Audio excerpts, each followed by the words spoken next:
Plastination is a technique used to preserve bodies or body parts by replacing water and fat with certain plastic materials such as silicone.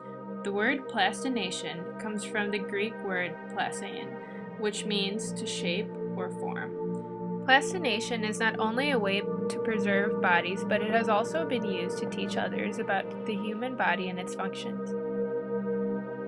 This technique was invented in 1978 by a German anatomist, Gunther van Hagens. He has shared his knowledge of the human body and its functions to not only teaching his own students, but by presenting them in exhibits around the world called body worlds.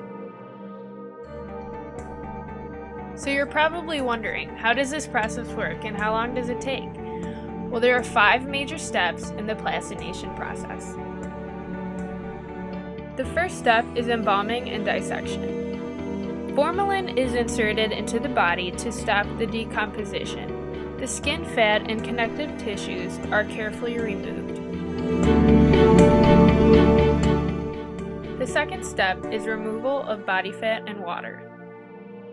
The body is placed in an acetone bath, which leads to dehydration.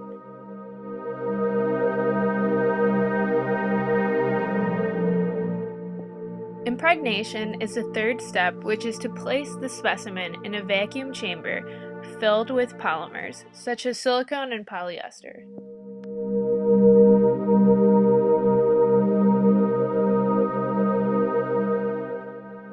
Step 4 is to position the specimen. With the help of wires, needles, foam blocks, and clamps, every bit of anatomical structure, all the way down to the nerves and vesicles, is set in a certain pose. The last and final stage is the hardening stage. To harden the specimen, it will be placed in an airtight chamber secured with gas and heat. If you have been inspired to donate your body to be put in display at Body World's exhibits, you can do so by filling out the donor's consent form and send it off to the Institute for Plastination in Heidelberg, Germany.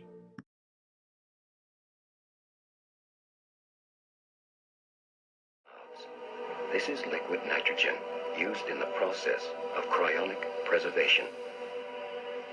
You're looking at the body of a 50-year-old man who has just moments ago been pronounced dead of colon cancer. And these people are medical personnel from the American Cryonics Society, with whom he contracted to be frozen right here in his own living room. Alerted by cell phone, they have arrived within moments of his death to begin the process of cryonic preservation. Cryonics is when a human chooses to preserve their body in liquid nitrogen at temperatures lower than negative 130 degrees Celsius, hoping that one day in the future technology will become available to revive their cells and they will be able to live again. Some cryonic companies refer to this process as vitrification, which is the process of the cells turning into glass rather than freezing them. After the patient's heart stops and is legally pronounced dead, the first step in cryonics is to cool the body off with an ice bath. This has to happen no later than 15 minutes after the death. After the blood is circulating, the next step is to replace the blood with the cryoprotectant solution by attaching tubes to major arteries. This eliminates the cells from fracturing or tearing, along with eliminating the cell's ability to freeze. This is where the process can also be called vitrification, because the cells are not frozen. They are turned to glass instead. First, a 50% solution is inserted for 2 hours. Then a 100% solution is inserted for 1 hour. After this, the cell is ready for the next step. The body is then placed under computer-controlled fans, which release nitrogen gas for 3 hours. After 3 hours, the body temperature is now down to negative 124 degrees Celsius. Last, the body is placed in an aluminum holding container where it will be stored for long-term storage. The holding container is placed in an electronically monitored tank where liquid nitrogen is released over a 2-week period.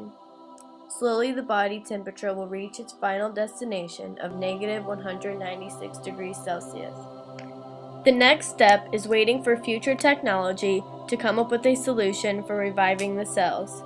Nobody has been revived yet, but scientists are hoping that in the future, nanotechnology will be the answer.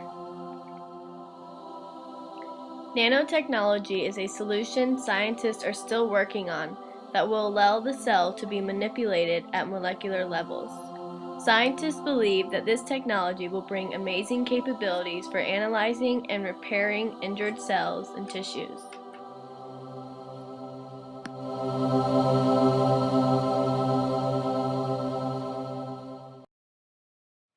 Never want your loved one to leave your side?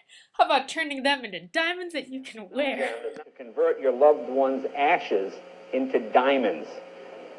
You bring your loved one's remains, and I guess they reheat them at 5,000 degrees under pressure, and they turn them into diamonds. That's creepy, isn't it? Showing off your new rings. Remember Aunt Betty and Uncle Roy's car accident? Like it's creepy as well. Worn as jewelry by her after he's gone. She can either put it in a ring form or in a necklace, and then Joy's going to have a whole tiara.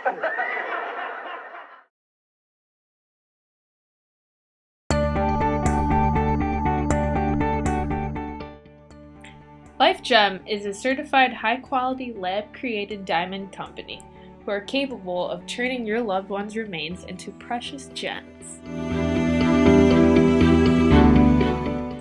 So what is it and how does it work? LifeGem is a man-made diamond created with 8 ounces of human ashes or a lock of hair from your loved one. This process is time-consuming and on average takes about 16 weeks to complete. It's definitely not cheap either. The cost to convert human remains to diamonds range from $3,000 to $25,000, depending on cuts and carats.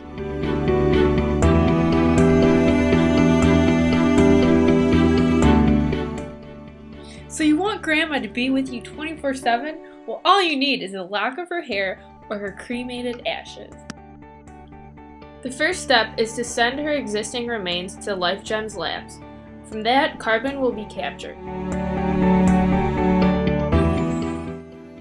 The carbon itself is then heated at high temperatures to create graphite. The graphite is then placed in a diamond press which lets out heat and pressure. Inside a growth chamber, the carbon is then broken down to individual tiny atoms which later crystallizes into a diamond. The finished product can be made into a ring, necklace, pendant, or anything at your choice. Now you can always have that special someone by your side.